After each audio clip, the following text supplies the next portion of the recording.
बिहार में कोरोना का कहर लगातार जारी है, जिसे लेकर स्वास्थ्य विभाग अलर्ट पर नजर आ रही है।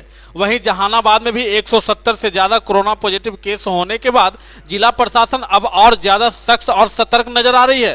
कोरोना संक्रमण के बढ़ते मामले से चिंतित डीएम नवीन कुमार और एसपी दीपक रंजन ने दोबारा जहानाबाद शहर के सड़कों पर दल बल के साथ उतरे और विभिन्न चौक चौराहे पर मास्क चेकिंग अभियान चलाया। इस दौरान बिना मास्क पहने आने जाने वाले कई लोगों से 50-50 रुपए की जुर्माने की राशि वसूला गया। इस दौरान एक बस को भी जब्त किया गया और कोरोना गाइडलाइन का पालन न करने वाले कई प्रतिष्ठानों पर जुर्माना लगाया गया, जबकि 3 दुकानों को भी सील किया गया है। इस संबंध में अधिकारियों ने बताया कि पूरे जिले में कोरोना संक्रमण को लेकर लगातार मास्क चेकिंग अभियान चलाया जा रहा है। चेकिंग के दौरान State Bank of India, doctor Girjesh Babu का clinic, Tannu dental clinic, Lal Mandir के साथ साथ संवरणालय परिसर एवं कई जगहों पर मास्क चेकिंग कर लोगों को हिदायत दिया गया कि बिना मास्क पहने घर से ना निकले, जरूरी काम हो तभी घर से निकलें, सतर्क रहें, सावधानी बरतें। जिला प्रशासन विशेष एहतियात बरत रहा है और हम लोग डेली यहाँ पे मास्क चेकिंग अभियान निकाल रहे हैं। सोशल डिस्टेंसिंग नॉर्म्स का पालन हो, विशेषकर बैंक में, एटीएम्स में, दवा दुकानों पर, डॉक्टर के यहाँ क्लिनिक में, पान गुमटी की दुकानों पे जो भीड़ होती है उसमें हम लोग का ज़्यादा फोकस है कि वहाँ पे भीड़ कम हो, मार्केट वगैरह में भीड़ कम हो, इसीलिए। और वाहनों में यहाँ पे बोल दिया गया है कि वाहनों में आगे एक व्यक्ति बैठेंगे, पीछे लोग बैठेंगे ऑटो में, और इसके लिए अगर कोई भी इसका पालन नहीं करता है तो उसके चालक के ऊपर हम लोग फाइन कर रहे हैं। और विशेषकर तो इस बात का ध्यान रखा जा रहा है कि बस स्टॉप और रेलवे स्टेशन वगैरह हो, यहाँ पे भीड़ कम हो।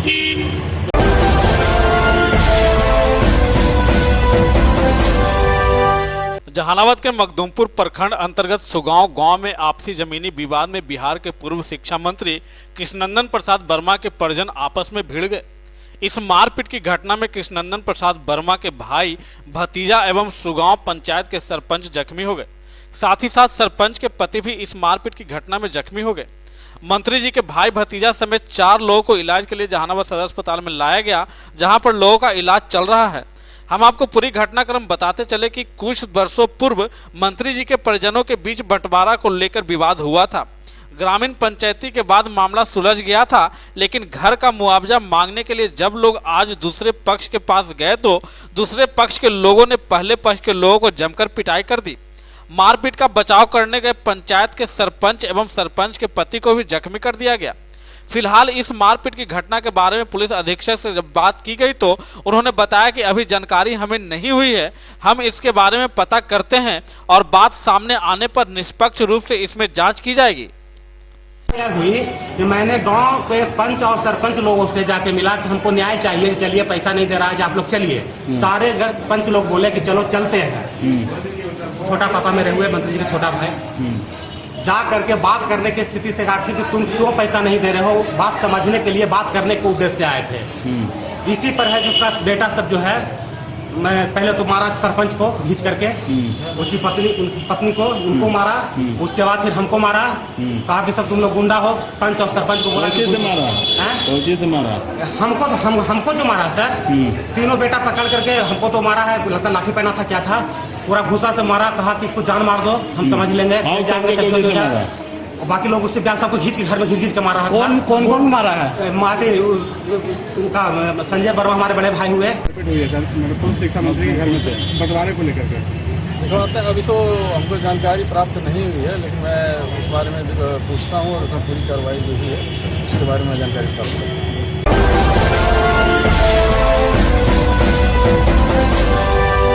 जहानाबाद में कुआं में गिरने से एक युवक की दर्दनाक मौत हो गई। घटना कड़ौना ओपी क्षेत्र के मुठेर गांव का है। घटना के संबंध में मृतक के परिजनों ने बताया कि बीते देर रात वह शौच जाने के लिए घर से बाहर निकले ही थे कि घर के आगे एक पुराना कुआं है, जहां नल जल का कनेक्शन लगा हुआ है। संभवतः नल का पाइप में पैर फंसने से वह कुआं में गिर गए, जिससे उसकी मौत हो गई। मृतक का नाम अमरेंद्र मांझी बताया जाता है। परिजनों ने बताया कि सुबह होने पर हम लोगों ने काफी खोजबीन किया, परंतु कहीं अता पता नहीं चला। तभी एक ग्रामीण ने बताया कि रात में कुआं में गिरने की आवाज सुनाई दी थी, जिसके बाद ग्रामीणों ने कुआं से किसी तरह शव को बाहर निकाला। इधर घटना की सूचना पाकर पुलिस मौके पर पहुंच गई और शव को अपने कब्जे में ले पोस्टमार्टम के लिए जहानाबाद सदर अस्पताल भेज दिया, जहां से पोस्टमार्टम कराने के बाद शव को परिजनों को सौंप दिया गया है। जी बीमारी आदमी थे, कुछ कमजोरी था सर। रात में करीब 3 बजे के लिए पेशाब करला, तो कुएं के पास एगो नल जल का पाइप है सर, उस पाइप में कहानी फंस गए हैं, फेंका दिए सर कुएं में। ऐसी तो कमजोरी आदमी थे। और तो फिर आप लोग का कैसे पता चला? पता चला सर को रात में कोई एक महिला आवाज सुनी, तो हम लोग खोज रहे थे सर को, लेने उन्हें खोजे बिहने 8 बजे तक 7 बजे तक, लेकिन पता नहीं लगा सर। लेकिन एगो शक बताई थी इसमें आवाज हुआ है, तो शक के आधार पर हम लोग झगड़ा डाल दिए। झगड़ा डाले सर तो उसका तुरंत पैंटवे में फंस गया, अच्छी से उभारे, खाली वो पैंट पहने हुए थे बढ़िया, पैंटवे में फंस गए तो तान दिए सर। क्या नाम था इनका? इनका सर अमरेंद्र मान। कहाँ घर हुआ? जी मुठेर। आपका क्या नाम है? जी कारामान।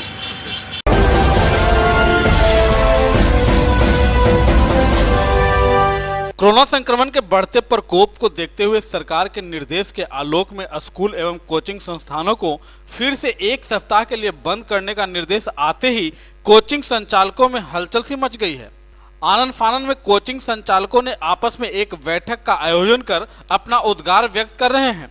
कोचिंग संचालकों का कहना है कि सरकार के हर फैसले का हम सम्मान करते हैं, एक निर्देश आया है उसका हम लोग अच्छे से पालन करेंगे, लेकिन इसी तरह समय की सीमा बढ़ाई जाएगी तो लोगों के समक्ष मुश्किलों का पहाड़ खड़ा हो जाएगा।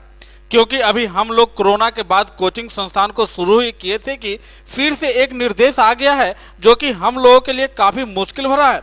साथ ही लोगों ने यह भी कहा कि हम लोग प्रोफेसर बनाते हैं, इंजीनियर बनाते हैं, डॉक्टर बनाते हैं, IAS IPS सभी लोग बनते हैं। अगर हम लोग भूखमरी के कगार पर आ गए तो यह शिक्षा के क्षेत्र में बहुत बड़ा नुकसान होगा। बैठक के माध्यम से यह तमाम शिक्षा देने वाले लोग काफी दुखी दिख रहे थे और अपना रोष प्रकट करते हुए सरकार से अपनी मांग करते हुए कह रहे थे कि कोचिंग संस्थानों को बंद न किया जाए। सरकार का जो भी गाइडलाइन है उस सभी को पूरा करते हुए हम लोग संस्थान को चलाएंगे। मास्क पहनाकर, सैनिटाइजर का इस्तेमाल कर सरकार के तमाम गाइडलाइन को हम लोग फॉलो करेंगे। बस सरकार एवं प्रशासन द्वारा हम लोगों के ऊपर रहम किया जाए। एसोसिएशन के तहत हम लोग बैठक कर रहे हैं। सरकार का जो आदेश आई है कि 5 तारीख से लेकर 11 तारीख तक जो है कोचिंग संस्थान को बंद रखा जाएगा, शिक्षण संस्थान प्राइवेट या सरकारी, उस पर विचार विमर्श करने के लिए हम लोग आज जहानाबाद के कोचिंग एसोसिएशन के जितने भी टीचर लोग हैं एक बैठक कर रहे हैं और बैठक करने के बाद जो है हम लोग आगे की ओर क्या कदम उठाया जाएगा उस पर विचार करेंगे। हम सरकार से ये चाहेंगे कि हम लोग पहले से भी साल भर से पहले से आर्थिक तंगी से मरे हुए हैं और पुनः 1 महीना खुला हुआ है और पुनः सरकार की गाइडलाइन आ गई, जबकि ऐसा नहीं कि कोचिंग संस्थान में ही है ना कोरोना है। हम लोग तो एक बेंच पर 2 लेखन को बैठा करके मास्क लगाकर पढ़ाने का भी काम करते हैं, बच्चों को जागरूक कराते हैं, कोरोना से क्या हानि होगा इसके बारे में जानकारी भी देते हैं। फिर भी हमेशा सरकार के द्वारा शिक्षण संस्थान को ही टारगेट किया जाता है, इसलिए हम लोग आज इस पर विचार करने के लिए